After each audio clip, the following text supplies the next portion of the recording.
वबरकातुहू।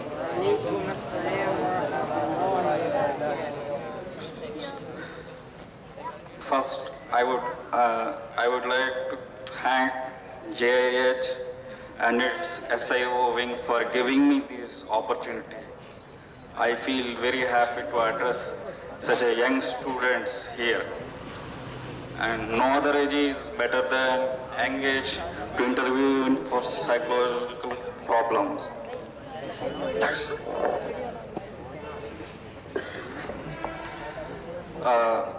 साथियों, I'll be using both English as well as Hindi.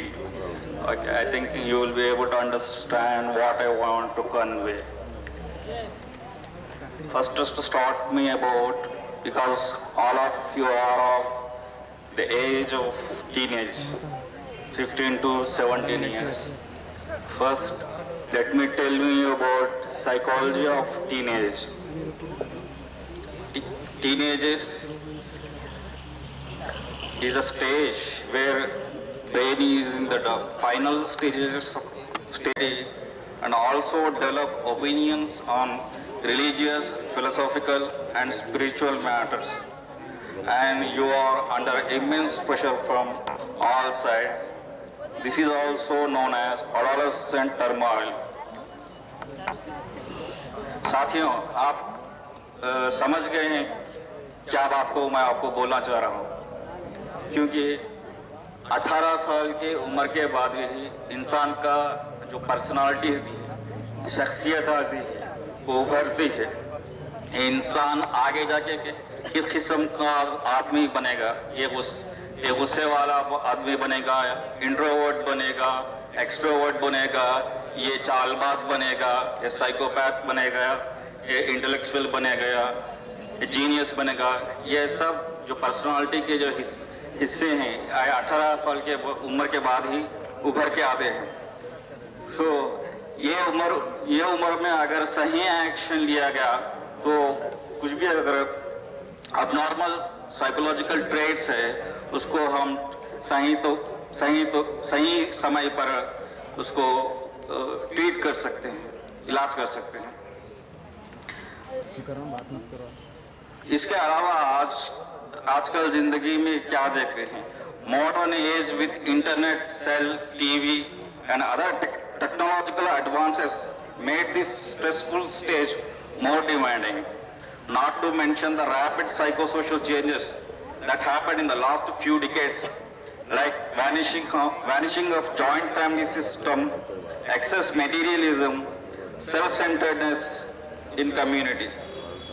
और पहले ही जो ये उम्र है एक फाइनल स्टेज में है ब्रेन के डेवलपमेंट में, पर्सनालिटी के डेवलपमेंट में, और ये यंग चिल्ड्रन और अडल्ट के बीच में है। ये स्टेज में अब पिछले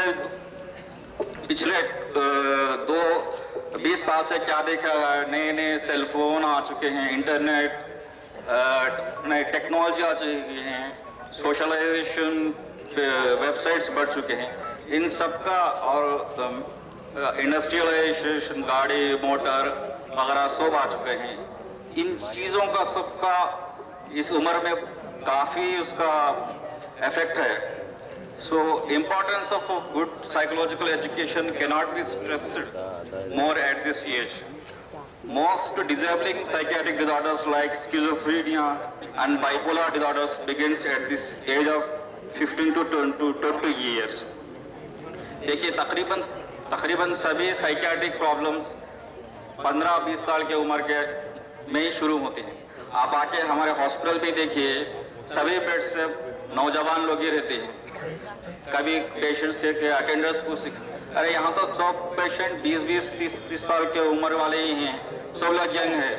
तो हम उनसे कहते हैं कि इसी उम्र में साइकोलॉजिकल प्रॉब्लम्स और साइकियाट्रिक डिसऑर्डर्स शुरू होते हैं, इसीलिए कि जब भी उनका जैसा कि एक बिल्डिंग बनाया गया है, जगह एक ब्रिज बनाया गया है, तो ब्रिज को पिलर्स डाल के सीमेंट लगा के प्लानिंग करके बनाया जाता है।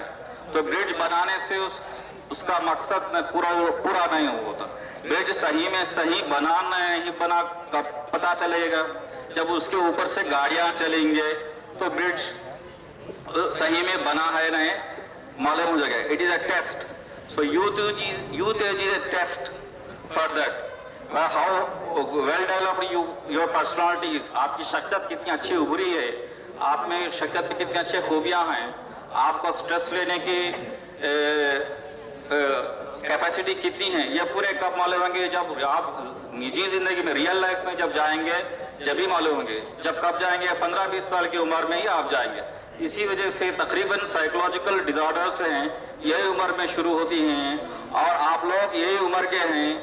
इस चीज को तवज्जो से सुने और अपने साथियों, घर में, किसी में भी जो अबनॉर्मल साइकोलॉजिकल ट्रेट्स है इसको तवज्जो दे के सही वक्त पर इलाज करवा सकते हैं.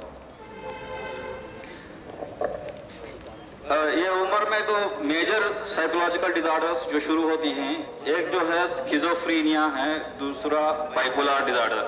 ये नामें सुनने जरा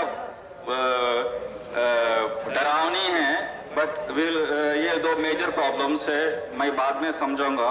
इसके अलावा ये उम्र में social anxiety is very common and आप देख रहे होंगे, मैं खुद एंजाइटी फील हो रहा हूँ. इतने बड़े 400 लोग तकरीबन इनके सामने बयान करना एंजाइटी, ये सोशल सिचुएशन है, ये एक तरह का एंजाइटी है. तो ये जिंदगी में आगे बढ़ने के लिए एक बड़ी रुकावट है ये सोशल एंजाइटी. तो जब मिस्टर रिजवान ने मुझे ये दावत दी तो मैंने बोला अरे वाह, इतने लोगों के सामने तो मैंने बात नहीं कर सकता, खुद एंजाइटी होगी. मगर तो आगे बढ़ने के लिए तो ये डर को दूर करना जरूरी है. सोशल एंजाइटी में कई किस्म रहते हैं. मोस्ट कॉमन एक सोशल एंजाइटी देखा जाती है जो कि दो are coming from rural background and who are educated in Telugu medium or Urdu medium. They also have inferiority complex, एहसास कमतरी, ये चीज देखी जाती है. इन लोगों में सोशल एंजाइटी ज्यादा देखी जाती हैं ये, और इनके करियर के आगे बढ़ने में बड़ी रुकावट बनती है. तो सोशल एंजाइटी जो भी है सब लोग इसको ओवरकम करना चाहिए. I think SIO is doing really good job, and in SIO there are a lot of activities like हमारे साथी बोल रहे थे तरबियत वगैरह एक्टिविटीज जहाँ पर स्पीचेस देने जाता है. और अभी ये भी जो भी है, आप स्कूल में तो ज़्यादा किससे मिलते नहीं है, घर वालों से और अपने क्लासमेट्स में जो करीबी दोस्त है उनसे ही मिलते हैं, और नए लोगों से किसी से इंटरेक्ट करने का मौका नहीं. और मेरे का भी तो अभी आप सभी में एक तरीके की घबराहट, सोशल एंजाइटी रहती है. ऐसे जलसों पे जहाँ पर समर कैंप हुआ है, जो मकाम से आए हैं उन लोगों से मुलाकात करने ना, दोस्ताना बढ़ाने का एक सोशल इनहिबिशन है, उसको दूर करने का बहुत ही अच्छा मौका है आप लोगों के लिए. सोशल एंजाइटी के साथ साथ ये उम्र में आजकल डिप्रेशन और सुसाइड भी देखा जा रहा है. और हमारे एक मोहल्ले में एक वाकया हुआ था चंद साल पहले. 9th क्लास पढ़ता हुआ बच्चा, वो स्कूल से आया 4 बजे और अंदर गया, दरवाजा लगा लिया. फिर 1 घंटे के बाद में घर वालों ने उसको खोलकर देखा तो वो लड़का फांसी लगाने के लटका हुआ मरा हुआ पाया गया. तो इतनी क्या बात हो गई कि उन्होंने ऐसा कदम उठाया. सो ये जो अपनी पर्सनालिटी में जो not able to tolerate criticism जो है, ये जो बात पर्सनालिटी में देखी जाती है, और ये उम्र में सुसाइड के चांसेस भी काफ़ी ज़्यादा था.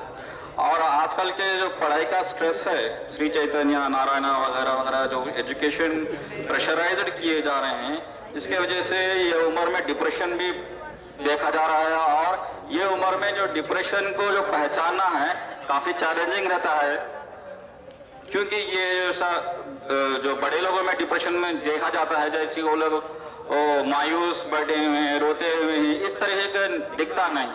ये उम्र में डिप्रेशन में क्या देते हैं बच्चे, रेबेलियस बनते हैं, मतलब अपने वालिदैन से लड़ते हुए रहते हैं और ज्यादा दोस्तों में फिरते हुए हैं।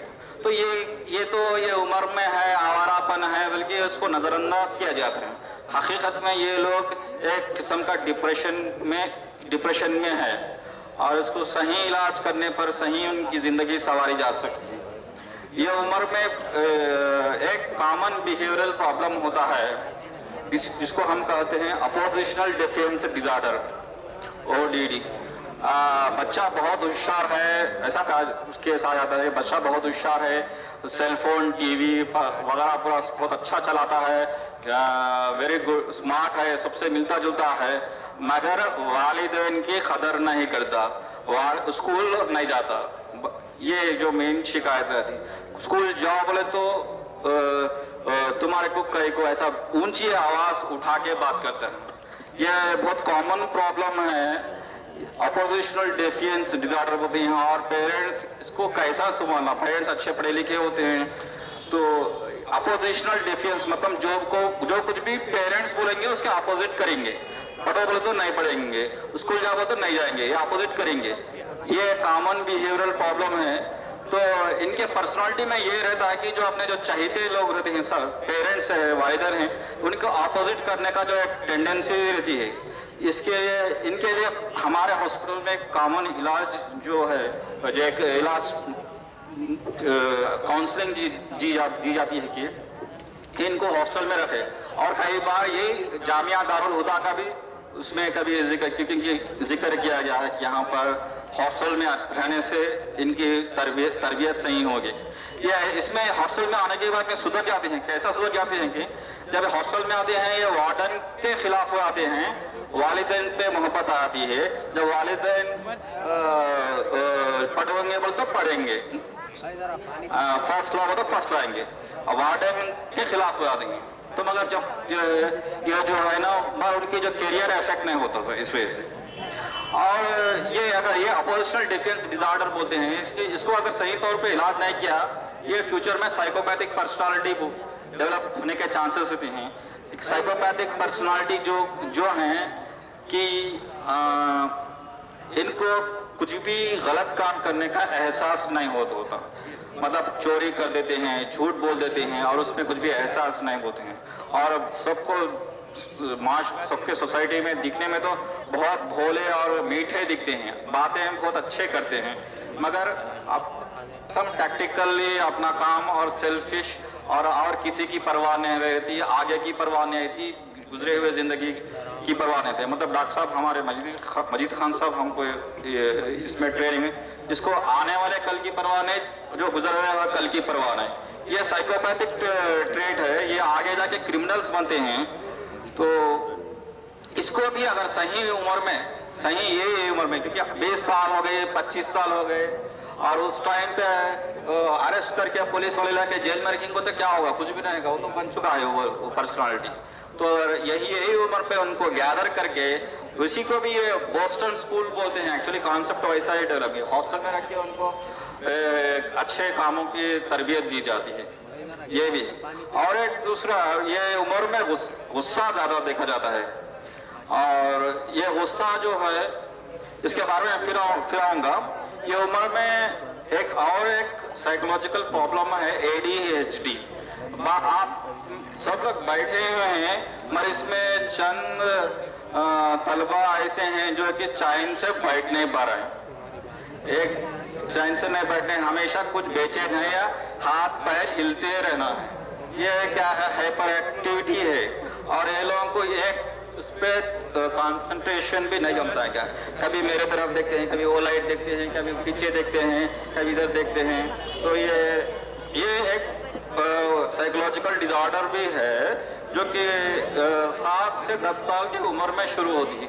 बच्चा 3rd क्लास तक अच्छा पढ़ता है, 3rd क्लास के बाद में पढ़ता नहीं, किताब निकालता नहीं, मगर वीडियो गेम्स तो करता और होशियारी अच्छी रहती है। तब इसको अटेंशन डेफिसिट और हाइपर एक्टिविटी डिसऑर्डर कहते हैं।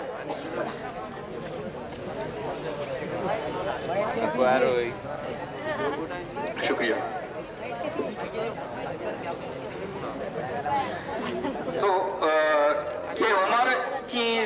टेक्नोलॉजी है उसको समझना जरूरी है to summarise whatever I told to this extent. तो ये उम्र में क्या है, you are going to become adults, but it is not yet fully developed, and you are more likely to rebellious towards your parents. You are more influenced by your peer group. Means दोस्तों का अच्छा दिखता है, बातें अम्मा बाबा के बातें अच्छा नहीं दिखते उम्र में। तो ये ये और ये उम्र में आपको का पर्सनालिटी डेवलप होने का आखिरी स्टेज है, लास्ट ऑप्शन, लास्ट चांस है ये अपने आप को सुधारने का, रियल में अंदर से सुधारने का। तो इसमें ये उम्र में काफी बीमारियां, अभी जो मैं जिक्र किया, schizophrenia, bipolar, oppositional deficient disorder, psychopathy और attention deficit hyperactive disorder, जिनके हाथ एक जगह ने पेन को या कुछ ना कुछ छेड़ते हुए रहे, ये उम्र में काफी बीमारियां शुरू होती हैं। आप किसी भी साइकियाट्रिक हॉस्पिटल में यही उम्र वाले दिखाए जाते हैं। इसके बाद मैं ये टॉपिक पे आऊंगा, what are the qualities of a successful person in life. एक इंसान को कामयाब बनने के लिए क्या खूबियां रहने चाहिए, क्या खूबियां रहने चाहिए कामयाब बनने के लिए? Discipline, very good. सब लोग अपना फीडबैक दीजिए। और डिसिप्लिन, एक साथी ने कहा डिसिप्लिन, ओबीडियंस, हाँ, ओबीडियंस, ओबीडियंस, डिसिप्लिन, ओबीडियंस दो भी एक ही है। Hard work,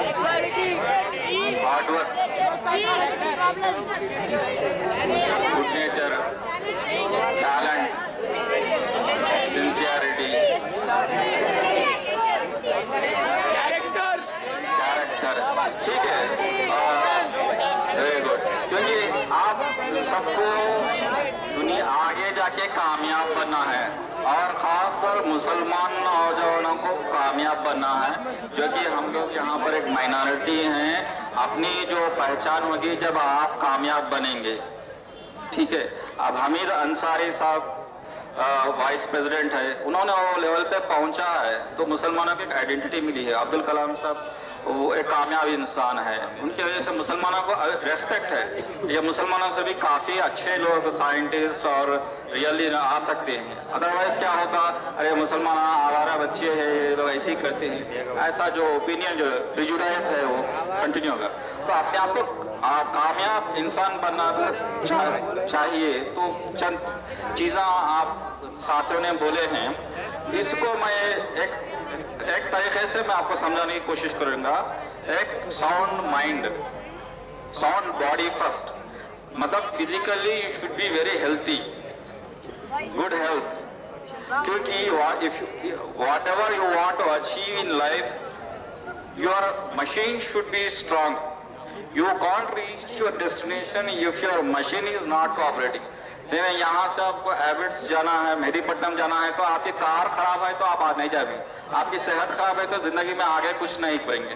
so physically you should be strong, ये जो साउंड बॉडी है। उसके बाद में साउंड माइंड, साउंड थॉट्स और साउंड रिलेशंस।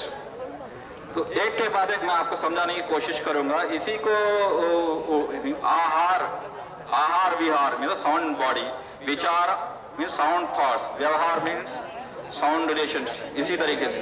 तो साउंड बॉडी बनाने के लिए क्या करना चाहिए? साउंड बॉडी बनाने के लिए क्या चाहिए, आप बोलिए।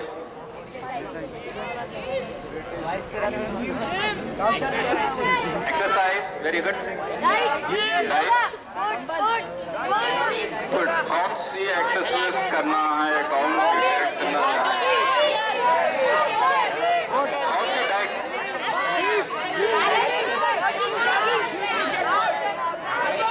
नमाज पढ़ना भी is a good answer.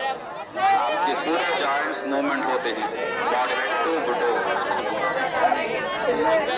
Late me tell you some point, important points about diet.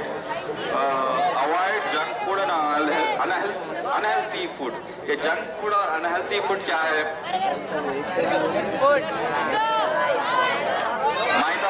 Maida, rice, sugar और ऑयल, इन चीजों से बनी हुई junk food they contain high calories and they cause obesity. So avoid all bakery items like pizzas, burgers, puffs, and fried items with cheese, without cheese.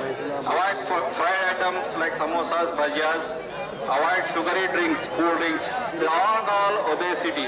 मोटापा आते हैं और जब मोटापा आ है तो हर किस्म की बीमारियां आ जाती हैं. और also don't take excess salt and pickles. So these are not to cause hypertension and cancer. ठीक है, ये चीजें अवॉइड करनी चाहिए. तो क्या चीजें लेने चाहिए सेहतमंद बनने के लिए? Fruit, vegetables. Very good. आप स्कूल में पढ़ेंगे विटामिन, मिनरल. तो एज आपका दिमाग अच्छे रहने के लिए इम्पोर्टेंट फूड्स मैं बोलूँगा. फर्स्ट एक जो चीज़ है omega 3 fatty acids. Omega 3 fatty acids एक तरीके के एसिड्स फैट है एक्चुअली. तो ये ब्रेन और बॉडी के लिए बहुत ही फायदेमंद है.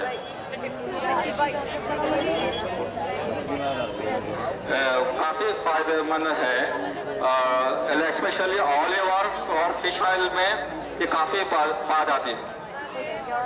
ऑलिव ऑयल और फिश में, जैतून और फिश में ज़्यादा देखी जाती है. एक्सरसाइज करने से आपका मूड अच्छा बनता है और आपका मेमोरी भी डेवलप होता है. आप पढ़ाई पे अच्छे तरीके से कॉन्सेंट्रेट करते हैं. और मोटापा से नॉट ओनली शुगर, डायबिटीज ये बीमारियां आती हैं, इसके साथ साथ आपको साइकोलॉजिकल प्रॉब्लम्स, क्योंकि मोटापा रहने से आप लोगों में मिलने में शर्माते हैं, सोशल एंग्जाइटी होती है और ये लोग डिप्रेशन और स्लीप प्रॉब्लम्स वगैरह भी देखी जाती हैं. डिप्रेशन के शिकार होने के चांसेस ज़्यादा होते हैं.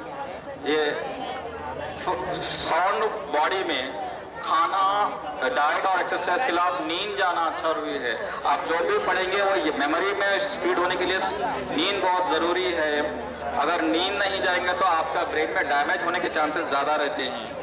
और आजकल के जो भी नींद के दुश्मन जो हैं, टीवी, इंटरनेट, सेलफोन वगैरह है, देर रात तक टीवी, इंटरनेट, कंप्यूटर पे रहते हुए आप नींद खराब हो जाती है. इसकी वजह से सेहत पर बुरा इफेक्ट पड़ता है. और कौन सी भी साइकियाट्रिक बीमारी में सबसे पहले नींद इफेक्ट होती है. और addiction of alcohol, tobacco and other substances. ये नशा, शराब नौशी, नशा जो है ये उम्र में शुरू हो जाता है. अरे एक सिगरेट मार के देखिए कैसा देखता है, अच्छा है साहब हमारा. तो ये दोस्तों के प्रेशर में शुरू किया जाता है. और शराब का भी ये होती है. ये शराब के अलावा गुटखा, जर्दा, तंबाकू, इन चीज़ों के आगे जाके कई साइकियाट्रिक प्रॉब्लम्स आने के चांसेस थे. इनको गुस्सा आने के चांसेस थे, डिप्रेशन आने के चांसेस थे, पागलपन आने के चांसेस थे. स्पेशली गांजा के वजह से पागलपन आता है, जो कि आजकल इंजीनियरिंग कॉलेजेस में ज़्यादा देखा जा रहा है. और यह शराब जो है ना, खानदानी भी रहता है. मतलब एक ही पेरेंट्स को अगर शराब की आदत है तो बच्चों को आने के चांसेस ज़्यादा रहते हैं. और एक बार शराब के आदी बन गए, इसका इलाज नहीं कर सकते हैं. इसका इलाज करना बहुत मुश्किल होता है. छोड़ेंगे फिर आदत लग गए, लत लगती ही रहती है. इससे बेहतर रहता है कि इसके दूर ही रहना, एक्सपेरिमेंट भी नहीं करना. Just keep away yourself from this. और अपने जो भी जिस्मानी प्रॉब्लम्स है उसका भी इलाज सही करवाना चाहिए. सेहत पे नेग्लेक्ट नहीं करना चाहिए. If you are suffering from chronic diseases, your chances that you are more likely to suffer from depression and anxiety. Okay. And now आखिरी दो चीज़ों पे जो कि आपने रिलेशनशिप मेंटेन करना है, मतलब साउंड बॉडी और sound mind. Sound mind with sound thoughts and sound relationship.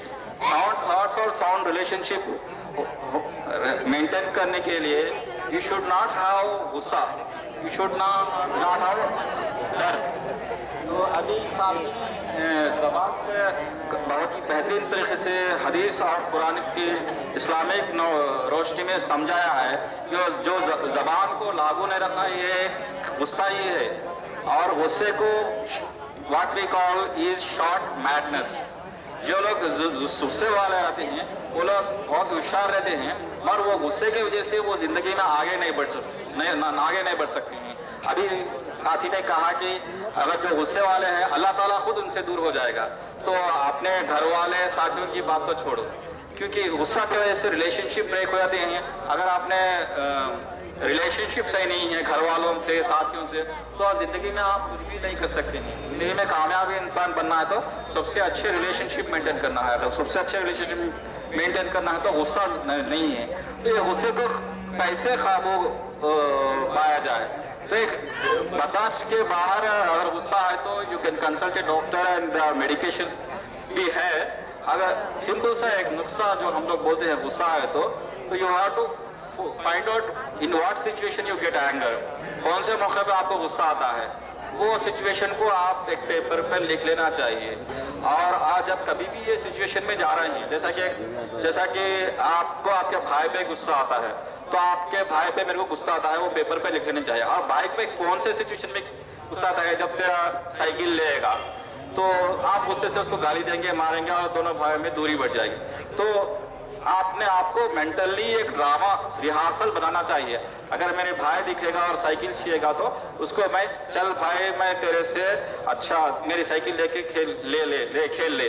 ये एक जो मेंटली रीफ्रेम कर लेके उसको रिहार्स करना चाहिए। जब रियल में भाई आएगा तो आप गुस्से में उसको गाली वो ये नहीं देंगे, गाली चल रहे और ये गाली देंगे उसको, चल भाई तू भाई मेरा है खेल ले तू साइकिल से, ये बात नहीं करेंगे। तो मेंटल रिफ्रेमिंग कहते हैं। तो जब कभी भी सिचुएशन होते हैं जहां पर गुस्से को आइडेंटिफाई करके उसको दिमाग में रिफ्रेम कर लेना चाहिए। और दूसरी डर, पहले ही मैं बोल चुका हूं डर के बारे में। जो डरेगा तो आगे नहीं बढ़ेगा, डर के आगे ही जीत है। Very good. तो इसमें डर में मैं एक तो सोशल एंग्जाइटी की मैं ऑलरेडी बोल चुका हूँ। इसमें कई डर रहते हैं। वैसे किसी को मौत का डर रहता है, किसी कुछ बीमारी आ जाती है इसका डर रहता है, किसी को अकेलेपन का डर रहता है, किसी को अंधेरे का डर रहता है, किसी को सफर करने का डर रहता है, कई किस्म के डर है। तो डर का इलाज एक ही है, do the things you fear, the fear will disappear. जो चीज से आप डरते हैं वही चीज को करना चाहिए। अगर आप तैरने से डरते हैं तो तैरने में पानी में कूद जाना चाहिए, तभी आपको डर दूर हो जाएगा। और डर के लिए भी अच्छी दवाएं हैं, और इसको और एक तरीके से भी डर को जीता जा सकता है, डर को काबू पाया जाता है। अपने आप को रिलैक्सेशन टेक्निक्स बोलते हैं। इन चीजों को करके जब कभी भी एक चीज डरावनी सिचुएशन से आप जा रहे हैं, अपने आप को एक रिलैक्सेशन कर लेना चाहिए। आयतल कुर्सी भी पढ़ते हैं, ये भी एक तरह से रिलैक्सेशन टेक्निक्स भी बोल सकते हैं। और एक ब्रीदिंग टेक्निक करते हैं जो इसमें कि गहरी से सांस लेके पेट को फुलाना है, फिर सांस अंदर लेके फिर सांस को छोड़ना है। ऐसा धीरे से एक 4-5 बार करेंगे तो यू फील रिलैक्स। और जो भी डरावनी चीज है, अंधेरा है, मैं नहीं आ सकता आगे नहीं आ सकता, क्या होता है कि अंधेरा है, तो अपने आप को सांस को डीप लेके और डीप छोड़ के अपने आप को रिलैक्स कर लेके आप आगे बढ़ने चाहिए। ऐसा अपने आप को जो अपने डरे हुई चीजों को उसको काबू पा लेना चाहिए। जैसा कि आप जहर, आम का जहर भी थोड़ा दिया तो उसको मार नहीं हो सकते। ये भी डर को जो चीज जो है उसको थोड़ा फेस करते रहना, अपने आप को रिलैक्स करते रहना, थोड़ा फेस करते रहना। इसको सिस्टमैटिक डिसेंसिटाइजेशन कहते हैं।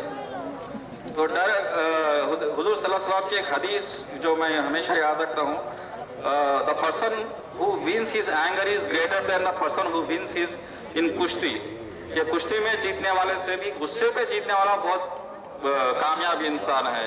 बेशक जो शक है, शैतान है, ये जो डर है शैतान, गुस्सा जो है शैतान की चीज है। और ये जो काफी आजकल जो भी सोसाइटी में मॉडर्न लाइफ में रहे हैं, जो कोई भी ये स्ट्रेसफुल सिचुएशन है, इन चीजों को स्ट्रेस को फेस करते हुए अपने आप को रिलैक्स करते हुए जो आगे बढ़ेंगे वो दुनिया में कामयाब होंगे। मैं दुनिया की कामयाबी के बारे में बात करना हूँ, आखिरत की कामयाबी की दूसरे हजरात बात करेंगे। ओके, ठीक है फिर। और कुछ आप सवाल करना चाहते मुझसे कर सकते हैं। किसी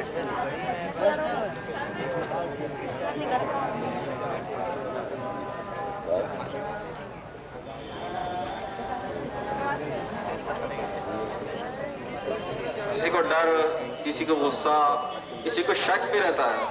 और एक खास इम्पॉर्टेंट एक प्रॉब्लम है, जो गुस्सा है वो आगे में पागलपन आने के चांसेस ज़्यादा रहते हैं।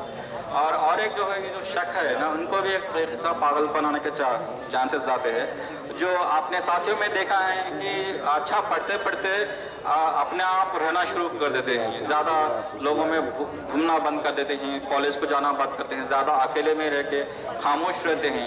ये एक तरह का स्टेज है पागलपन आगे आने का। इसको स्किज़ोफ्रेनिया भी है। ये जो है 15 to 17 ईयर्स यही उम्र में शुरू होती है। ये बाय द टाइम जब ये शक बढ़ के और अपने आप रहने का वो स्टेज में तो कोई भी नहीं लाते डॉक्टर के पास। जब उन लोग गुस्सा होना शुरू करते हैं, शक में मानना शुरू करते हैं, जब डॉक्टर के पास लाते हैं। तो ये उम्र में जो शुरू होता है 15 से 20 साल की उम्र में, इसको आप कोई भी अगर सबसे मिलता जुलता रहा तो वो सेहतमंद है, अकेला अपने आप रहा तो सेहतमंद नहीं है। ये चीज़ को याद रख लीजिए। और एक हदीस भी है, मैं समझता हूँ, ठीक है। अच्छा, अगर आपका जो साथी है अगर 4 दिन तक मस्जिद में नहीं दिखा तो उसके बारे में पूछना चाहिए कि कहाँ है हजरात अपने। तो ये जो इम्पोर्टेंस है, ये जो कि सोशलाइजेशन का, सोशल लाइफ का। दूसरी चीज भी एक है, access religiosity is not good. आप दीन में फॉलो होना हो, सबसे मिलते जुलते नहीं हो, you should be attached to social and family life. आप दीन में इतना मुलतवी हो गए कि आप फैमिली को भूल जाएंगे, सोसाइटी को भूल जाएंगे, सुबह से शाम हर जिक्र में अकेले रह रहे हैं। ये is not a good health sign psychologically. कुछ और सवाल आपके, कुछ क्वेश्चन? डिप्रेशन का इलाज है, दवाइयाँ हैं, एंटी डिप्रेशन मेडिकेशंस हैं। अगर डिप्रेशन स्ट्रेस के वजह से आया तो उसको काउंसलिंग से कर सकते हैं, टेंशन के वजह से आया तो। अगर बात फैमिलीज में खानदानी तौर पर डिप्रेशन चांसेस होते हैं, अगर वैसा आया तो दवा जरूरी रहता है और काफी अच्छा कंट्रोल कर सकते हैं। आप जैसा फरमाए थे कि हर सिचुएशन में सिर्फ अपने आप को सही समझते हैं, तो how do we come over that? अपने आप को आप सही समझते हैं, वही जिदपन है, आपको गुस्सा भी है, एक तरह के पर्सनालिटी ट्रेट है। इसको अपने आप को एनालिसिस करना, इंट्रोस्पेक्शन करना। आप मैं समझता हूँ जितने भी लोग 4 दिन अपने घर से दूर है, ये 4 दिन में आप में कुछ सोच में बदलाव आएगा। इसके वजह से आपके उसमें जो गुस्सा, ये जो मैं सही हूँ बोले जिदपन जो है, उसमें इम्प्रूवमेंट आएगा। तो कभी भी अपने आप को क्या है, अपने आप को अकेले में बैठ के मैं क्या हूँ, कौन से सिचुएशन में हूँ, मैं किधर जा रहा हूँ, इसको इंट्रोस्पेक्शन करना चाहिए, सेल्फ एनालिसिस करना है। ये अगर करेंगे तो अपनी पर्सनालिटी में चेंज ला सकते हैं। जब तक अपने आप को सुधारने की कोशिश नहीं करती तो अल्लाह ताला भी उसको सुधारने के लिए नहीं दे गए, हदीस है ऐसी। तो अपने आप को सुधारना बोले तो अपने आप अकेले बैठ के सोचना मैं क्या सिचुएशन में हूँ, कैसा हूँ, एनालिसिस करना। ऐसे टाइम पे आपका जो अपना आंकड़ापन है, जिद है, वो उठ जाएगा। और मैं समझता हूँ 4 दिन में आप लोग को बैठ के सोचने का मौका मिला। आपको 1 साल से आप स्कूल जा रहे हैं, आ रहे हैं, किधर जा रहे हैं कि क्या है, क्या ऐसा था। अब ये 4 दिन में क्या आपको मौका मिला है, मैं कौन हूँ, मैं क्या हूँ, मेरे को मैं ऐसा इंसान हूँ, वैसा है, उन डरपुक है, इन बहुत ज्यादा गुस्से वाला है, ये चीजों को समझने के लिए मौका मिला। तो अपने आप में चेंज ला सकते, time for change. What is the actual meaning of psychology? Psychology. Psych means in Greek it means soul. Study of soul. Actual psychology means.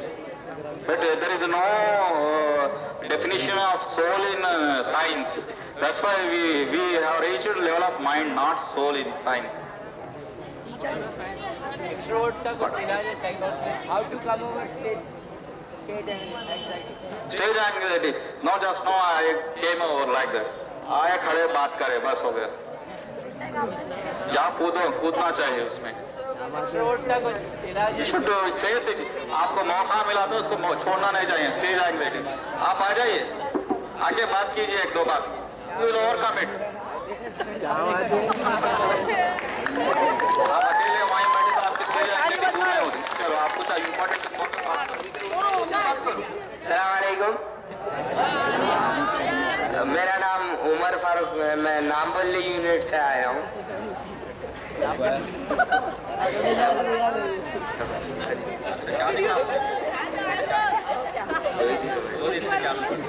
अभी 2 दिन में मुझे बहुत कुछ सीखने को मिला, मेरे दोस्तों से, टीचर से। 2-3 नए टॉपिक से मैं बहुत कुछ सीखा। जैसे ईमान की जो टॉपिक हुई थी कल, वो भी बहुत इंफॉर्मेटिव थी। और आज जो क़यामत की टॉपिक हुई, मैं आज वो सुन के बहुत दंग रह गया था।